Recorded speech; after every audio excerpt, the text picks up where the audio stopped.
था order block में कि ऑर्डर ब्लॉक मार्क कैसे करता है। ये सारी चीजें हम लोगों ने सीखी थी, एफपीजी वगैरह सीखा था। आज का जो लेक्चर है उसमें ये है कि हमें देखना है कि हम कौन से ऑर्डर ब्लॉक को यूज करेंगे। और आप लोग भी अगर ऑर्डर ब्लॉक के बारे में जानते होंगे तो आप लोगों के बहुत सारे ऑर्डर ब्लॉक फेल होते हैं। तो वो फेल किस कंडीशन में होते हैं, क्यों होते हैं, वो सारी चीजें आज हम लोग सीखेंगे। ठीक है। तो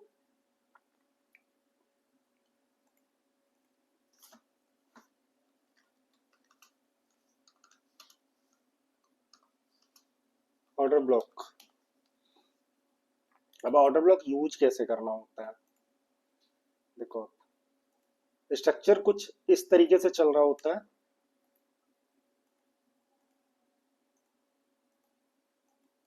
ठीक है।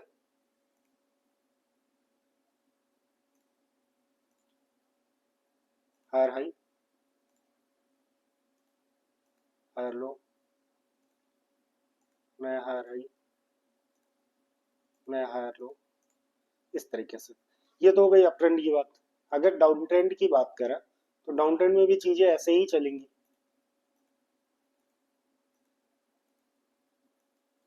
ठीक है। लोअर लो, लोअर हाई, लोअर लो, लोअर हाई। ठीक है। अब हमें जो ऑर्डर ब्लॉक यूज करना होता है वो कैसे करना होता है। आपको बेसिकली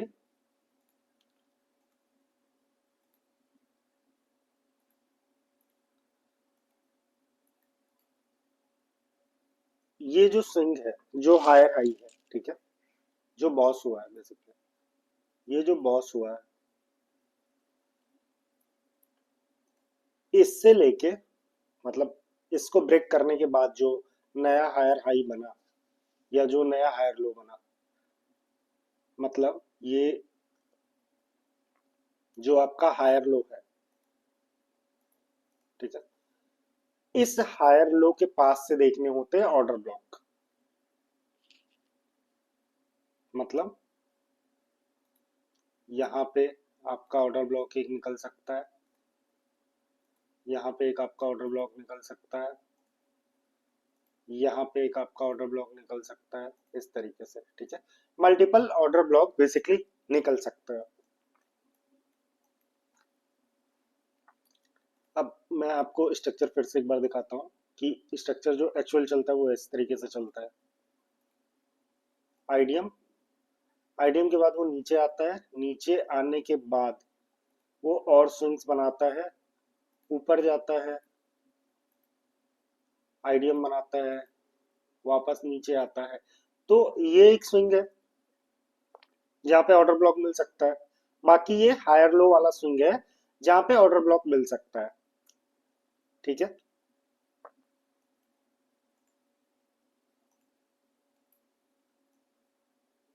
और वापस ये ब्रेक ऑफ स्ट्रक्चर करेगा। ठीक है। तो ये हमारा हुआ आइडियम।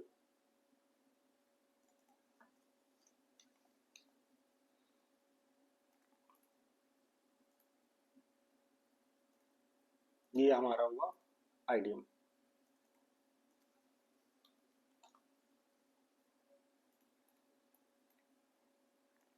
अब हमारे पास दो स्विंग है। एक तो ये है जहां से मार्केट ऊपर जा सकती है, दूसरा स्विंग ये वाला है हायर लो के पास। ठीक है। मार्केट इन्हीं दोनों में से किसी एक स्विंग को लेके ऊपर जाएगी। ठीक है। लेकिन ऐसा जरूरी नहीं है कि हमें सिर्फ यही दो स्विंग मिलेंगी, यही दो ऑर्डर ब्लॉक मिलेंगे। मल्टीपल्स भी मिल सकते हैं। कैसे।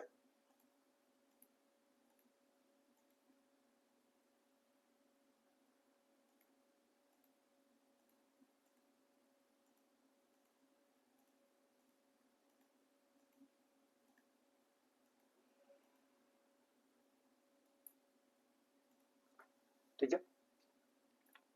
अब इसमें ये हमारा आइडियम पॉइंट हो गया, पहला वाला, लेफ्ट साइड का पहला स्विंग हमेशा आइडियम पॉइंट। अब हमारे पास स्विंग कहाँ कहाँ पे है।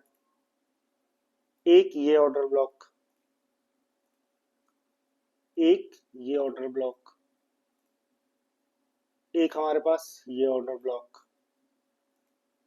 एक हमारे पास ये ऑर्डर ब्लॉक, और माने तो एक हमारे पास ये वाला ऑर्डर ब्लॉक। ठीक है,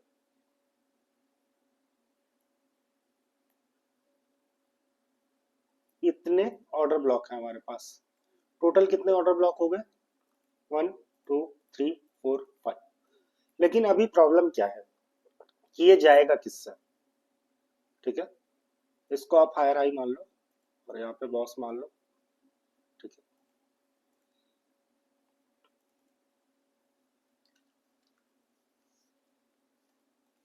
अब सवाल आता है कि ये जाएगा कहां से?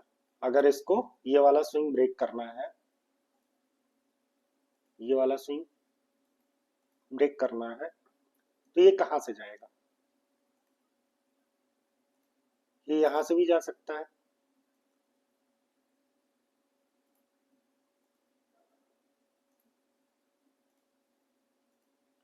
या यहां से जा सकता है। ठीक है, बेसिकली मार्केट में दो ही ऑर्डर ब्लॉक हो सकते हैं, बाकी जितने होते हैं वो सारे फेक होते हैं। पहला, डिसीजनल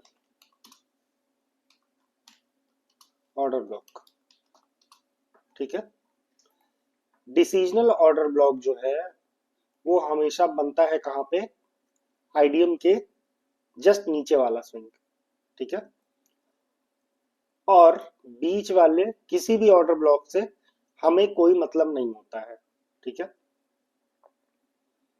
और जो दूसरा ऑर्डर ब्लॉक होता है हमारा, जिससे मार्केट जा सकती है, उसको हम बोलते हैं एक्सट्रीम ऑर्डर ब्लॉक, जो हमारा बनता है कहां पे? हायर लो वाले पॉइंट पर, इस जगह पे। ठीक है, तो जब भी मार्केट किसी ट्रेंड में हो तो वो बेसिकली 5 6 4 जितने भी ऑर्डर ब्लॉक हों, उनमें हमें हमेशा मतलब होता है सिर्फ दो ऑर्डर ब्लॉक से। एक, पहला वाला जो आईडीएम के जस्ट नीचे होगा, दूसरा जो हायर लो के पास होगा। ठीक है, इन्हीं दो ऑर्डर ब्लॉक से हमेशा हमें मतलब होता है, और इन्हीं दो से मार्केट जाता है। ऐसा नहीं है कि ये सारे ऑर्डर ब्लॉक जो है बिल्कुल ही काम नहीं करेंगे, ये करेंगे, बिल्कुल करेंगे, लेकिन इनके पास इतनी ताकत नहीं है कि ये मार्केट को रिवर्स कर सकें और ब्रेक ऑफ स्ट्रक्चर करा सकें। ये जाएगा, ये आपको ट्रैप करेगा, ऊपर जाएगा, थोड़ा और ऊपर जाएगा, फिर नीचे आ जाएगा, यहाँ कहीं पे आएगा, ऊपर जाएगा, वापस इस पे आएगा, फिर ऊपर जाएगा, और जब यहाँ पे आएगा तो ये एक्चुअल मूवमेंट देगा। इसी तरीके से स्विंग बनाते हुए, इसी तरीके से स्विंग बना के ये मार्केट को ब्रेक ऑफ स्ट्रक्चर कर देगा।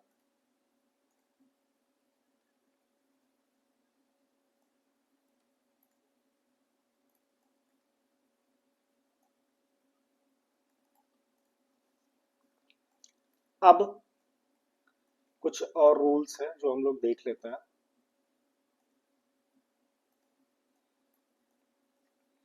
मैंने आपको ये तो बता दिया कि इसमें जो है सिर्फ दो ही ऑर्डर ब्लॉक काम करेंगे, बाकी सिर्फ रिजेक्शन का काम देगा। ठीक है, लेकिन इसमें भी तो ऑप्शन हमें दो मिल रहा है कि ये काम करेगा, ये वाला काम करेगा। ठीक है, अब आप देखो कि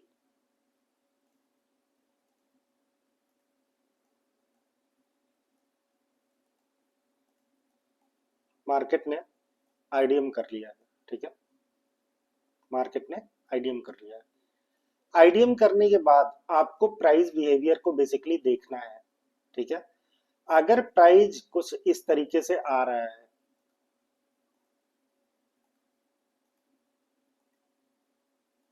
W pattern, M pattern, liquidity pool बनाते हुए आ रहा है, तो आपका पहला वाला ऑर्डर ब्लॉक काम करेगा। ठीक है, लेकिन अगर प्राइस सीधा ही नीचे आ रहा है आईडीएम के बाद,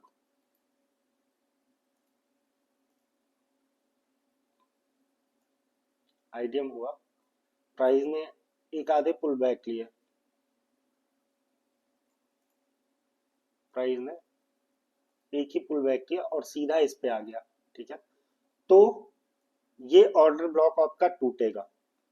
उसके बाद सेम बिहेवियर आपको देखना है नीचे वाले ऑर्डर ब्लॉक के लिए। अगर वो इस तरीके से आ जाता है तो चांसेस हैं कि आपका दूसरा ऑर्डर ब्लॉक भी टूट जाएगा। उस केस में आपके पास दो ऑप्शन बचेंगे, या तो मार्केट सीधा चौक करेगा या वो चौक को स्वीप करके वापस ऊपर की तरफ जाएगा। लेकिन दूसरे में भी वही सेम रूल लागू होता है कि अगर प्राइस लिक्विडिटी पूल बनाते हुए आ रहा है, लोगों को ट्रैप करते हुए आ रहा है, एमडब्ल्यू पैटर्न बनाता हुआ आ रहा है, तो दूसरा ऑर्डर ब्लॉक आपका हमेशा 100% काम करेगा, ठीक है। ये रही बात ऑर्डर ब्लॉक की, ठीक है। अब जो मेन कॉन्सेप्ट है जिसको लोग जानते हैं, सुना भी होगा लेकिन उसको इग्नोर कर देते हैं, वो होता है ऑर्डर फ्लो। इसको अगर सीखा ना तो ये आपको ऑर्डर ब्लॉक कब टूटेगा कब नहीं टूटेगा ये बहुत सारी चीजें क्लियर करके दे देगा, ठीक है। अब ऑर्डर फ्लो होता क्या है, जैसा कि मैंने बताया आपको, मार्केट स्विंग्स बनाते हुए जाता है, ठीक है। मैं सिर्फ इसको आप हायर हाई हाई मत समझिएगा, मैं सिर्फ एक स्विंग बना रहा हूं, ठीक है। कुछ इस तरीके से मार्केट स्विंग बनाता हुआ जाता है, और जो हमारा आखिरी स्विंग होता है वो हमें पता है कि वो हमारा आईडीएम होता है, ठीक है। तो ये वाला जो है ये तो हमारा आईडीएम हो गया।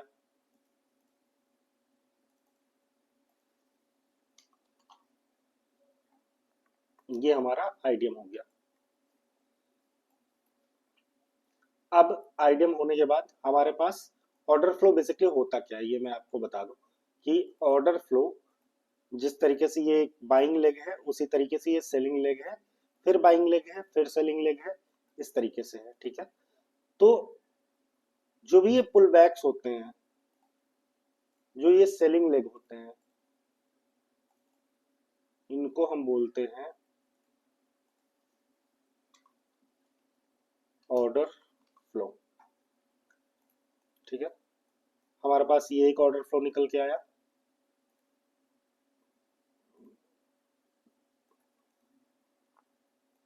हमारे पास ये एक ऑर्डर फ्लो निकल के आया, ठीक है। अब जो हमारे ऑर्डर ब्लॉक होते हैं, जो भी हमारे ऑर्डर ब्लॉक निकल के आते हैं, वो सारे ऑर्डर ब्लॉक इन्हीं ऑर्डर फ्लो के अंदर होते हैं, ठीक है। क्यों? क्योंकि ऑर्डर ब्लॉक बनने के लिए हमें पुल बैक की जरूरत होती है। जब वो पुल बैक होगा तो ही हमें ऑर्डर ब्लॉक मिलेगा। लेकिन वो ऑर्डर ब्लॉक हमें कहाँ मिलता है? यहाँ कहीं पे, इन जगहों पे, ठीक है। या इधर कहीं मिल गया नीचे की तरफ। लेकिन ये वाली चीज आ तो इसी के अंदर लगभग रही है, ठीक है। हाँ, मे बी वो लेग थोड़ा बहुत चेंज हो सकता है, लेकिन वो पुल बैक होने के बाद ही तो हमें ऑर्डर ब्लॉक मिल रहा है। तो वो बेसिकली हमारा जो ऑर्डर ब्लॉक होता है वो हमेशा ऑर्डर फ्लो के अंदर ही आता है, ठीक है।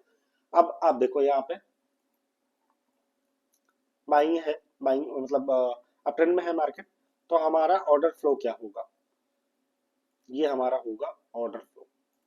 ये जो पूरा सेलिंग का लेग बना हुआ है, ठीक है, ये हमारा होगा ऑर्डर फ्लो। ये हमारा होगा ऑर्डर फ्लो। और ये आखिरी वाला जो है ये हमारा आईडीएम होता है, ठीक है। अब इसका यूज क्या है? मैंने आपको बताया कि किसी भी मार्केट में कई सारे ऑर्डर ब्लॉक हो सकते हैं। एक ये हो गया आपका, यहाँ पे हो गया, यहाँ पे हो गया, ठीक है। अब मैंने आपको बताया था कि दो ही ऑर्डर ब्लॉक काम कर सकता है, पहला या आखिरी, ठीक है।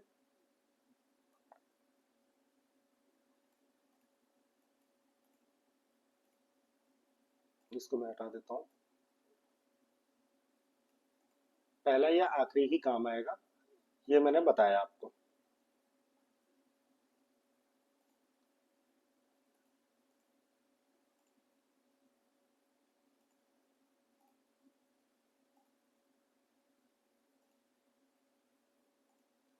इसका मैं कलर चेंज कर देता हूँ जिससे आप लोगों को कंफ्यूज ना हो, और मैं इसमें लिख भी देता हूँ ऑर्डर ब्लॉक,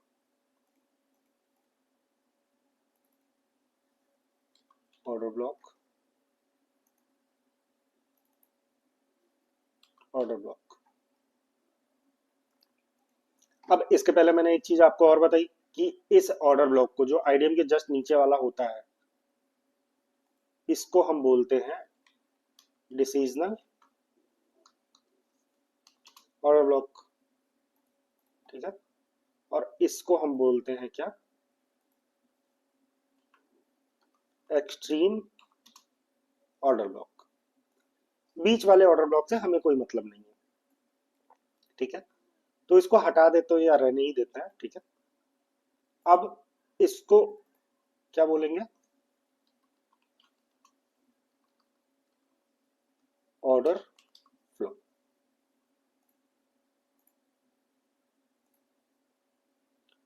याद रखिएगा, ऑर्डर फ्लो जो भी हमारे पुल बैक्स होते हैं वो सारे ऑर्डर फ्लो ही होते हैं। Order flow, order flow. ठीक है, अब इसका यूज क्या है। अगर एक ऑर्डर फ्लो दूसरे ऑर्डर फ्लो को टैप कर चुका है, ठीक है, तो क्या, अगर एक ऑर्डर फ्लो दूसरे ऑर्डर फ्लो को टैप कर चुका है तो इस ऑर्डर फ्लो की वैल्यू कुछ नहीं है। मतलब मार्केट इस वाली जगह पे आएगा ही नहीं कभी। ठीक है, वो कहां से रिवर्स करेगा, इसी वाली जगह से, पहली वाली जगह से या आखिरी वाली जगह से। ठीक है, इसमें सेम रूल वही आया कि आपको देखना है आईडीएम के बाद पैटर्न क्या बन रहा है, तो उससे आपको ये क्लियर हो जाएगा कि कौन सा ऑर्डर फ्लो आपका काम करना है। ठीक है, अब मान लो आप कि ये आईडीएम या ये ऑर्डर फ्लो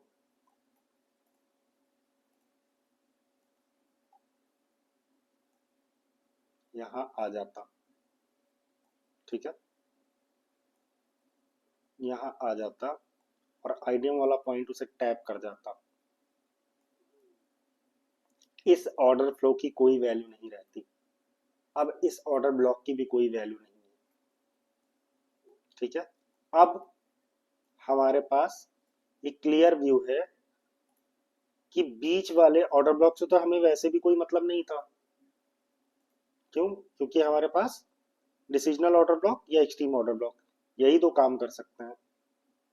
लेकिन ये ऑर्डर फ्लो आईडीएम से टैप हो रहा है तो डिसीजनल ऑर्डर ब्लॉक का भी कोई मतलब नहीं रह गया। अब हमारे पास इस ऑर्डर ब्लॉक जो यहाँ पे बना हुआ था इसकी कोई जरूरत नहीं है, ये भी काम नहीं करने वाला। हमारे पास क्लियर व्यू है किसका, कि हमारे पास ये एक्सट्रीम ओबी जो है वही काम करेगा। ठीक है, ये कंफ्यूजन अब दूर हो गई यहाँ पे कि हमारा डिसीजनल ऑर्डर ब्लॉक काम करेगा या एक्सट्रीम ओबी काम करेगा। ठीक है, अब हमारा सिर्फ और सिर्फ एक्सट्रीम ओबी ही काम करेगा। सॉरी, सिर्फ और सिर्फ एक्सट्रीम ओबी ही काम करेगा, डिसीजनल ओबी जो था वो काम नहीं करेगा। ठीक है, अब एक कंडीशन और लेते हैं कि यहाँ पे ये टैप कर गया,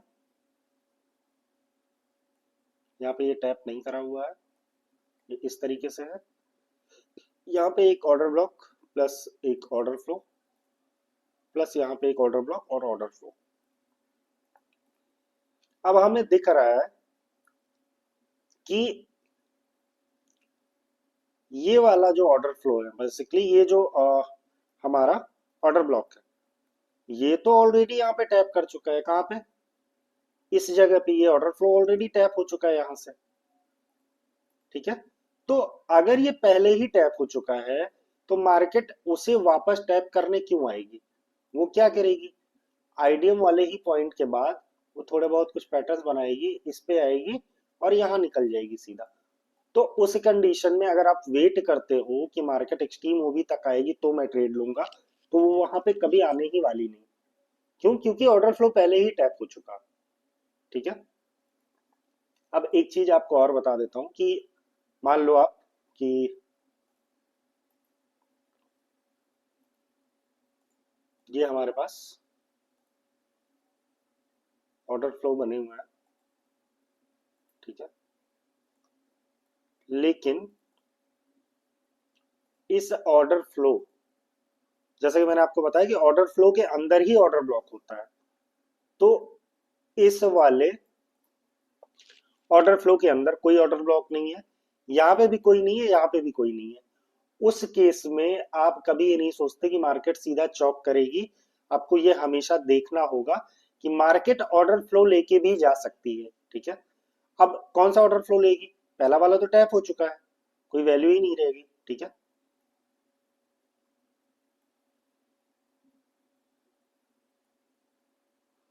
एक सेकंड।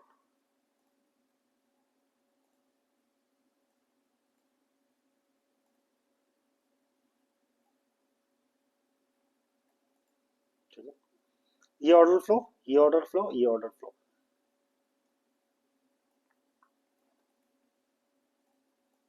अब मार्केट जो है, ये ऑर्डर फ्लो नहीं टैप है, ये वाला भी नहीं टैप है। ठीक है। दोनों टैप नहीं है। तो उस केस में मार्केट क्या करेगी, पहला वाला ऑर्डर फ्लो लेगी,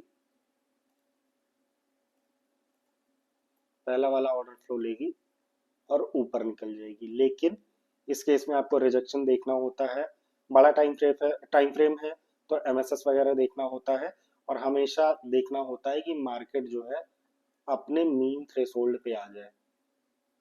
मीन थ्रेशोल्ड का मतलब होता है कि जो भी पूरा आपने ऑर्डर फ्लो मार्क किया उसका मिड लाइन, एकदम मिड पॉइंट जो होगा वो आपका मीन थ्रेशोल्ड होता है। ठीक है। तो ये पूरा कॉन्सेप्ट है ऑर्डर फ्लो का, ऑर्डर ब्लॉक का। अगर आपको ऑर्डर फ्लो क्लियर है तो ऑर्डर ब्लॉक के केसेस में आप बहुत हद तक बच जाओगे, जिसमें आपका स्टॉप लॉस मिल जाएगा। ठीक है। मैं कुछ एग्जांपल दिखा देता हूँ आपको।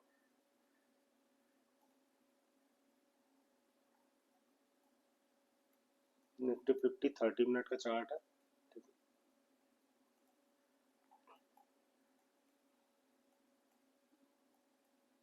मैंने कोई स्ट्रक्चर मैपिंग नहीं करी है। आप यहाँ पे देखो, ये हुआ आपका आईडियम। ठीक है। आईडियम होने के बाद आपके पास ऑर्डर ब्लॉक पहला कौन सा निकल के आ रहा है, ये order block plus FPG. Market tap करता है, बॉस करता है, बॉस करने के बाद आपको दोबारा से देखना है आईडियम। ये रहा आपका आईडियम पॉइंट। मार्केट क्या करता है, ये वाला ऑर्डर ब्लॉक प्लस ये जो गैप है इसको हम एज ए एफपीजी मानते हैं, इसको मार्केट लेता है, वापस क्या करता है, बॉस। ठीक है। तो स्ट्रक्चर मैपिंग में ये सारी चीजें मैंने आपको बताई हैं कि किस तरीके से मार्केट स्ट्रक्चर को आपको मार्क करना होता है, मार्केट स्ट्रक्चर को आपको मैप करना होता है। वो वीडियोस देखिए, अगर चीजें क्लियर नहीं होती तो उस पर कॉमेंट करिए। बाकी एक चीज और जो मैंने आपको बोला हुआ था अपने वीडियो में पहले वाले, कि टेलीग्राम का मैंने नीचे लिंक दिया हुआ है, उस लिंक पे क्लिक करके आपको जो है ये पीडीएफ मिल जाएंगी। ठीक है। इस पीडीएफ में आपको फायदा क्या है कि इसमें फेयर वैल्यू गैप कैसे मार्क करते हैं, स्ट्रॉन्ग एफपीजी, वीक एफपीजी और स्टैक फॉर्मेशन जो होता है, वो सारी चीजें आपको मिल जाएगी। ऑर्डर ब्लॉक क्या होता है, ये सारी चीजें। ठीक है। ऑर्डर फ्लो क्या होता है वो भी आपको मिल जाएगा। बाकी जो मैंने पहला लेक्चर मार्केट स्ट्रक्चर के ऊपर बनाया था वो भी मिल जाएगा। तो प्लीज टेलीग्राम से ये पीडीएफ डाउनलोड करिए, ये बहुत काम की चीज है। ठीक है। बाकी अगला जो लेक्चर होगा वो हमारा पीवाई पे होगा। उसमें हम सीखेंगे कि एंट्री किस तरीके से बनाते हैं। अभी तक तो मैंने आपको ये बता दिया कि स्ट्रक्चर मैपिंग कैसे करते हैं, ऑर्डर ब्लॉक कैसे फाइंड करते हैं, ऑर्डर ब्लॉक का रियल यूज कैसे है, कौन सा ऑर्डर ब्लॉक काम करेगा, कौन सा काम नहीं करेगा, वो आप ऑर्डर ब्लॉक में सिर्फ दो ही चीजें हैं जो डिसीजनल और एक्सट्रीम है, उनके अलावा कोई भी ऑर्डर ब्लॉक काम नहीं करना है। तो अगला लेक्चर जो होगा वो पीवाई पे होगा, जिसमें हम ये सारी चीजें क्लियर करेंगे कि एंट्री किस तरीके से लेते हैं। ठीक है।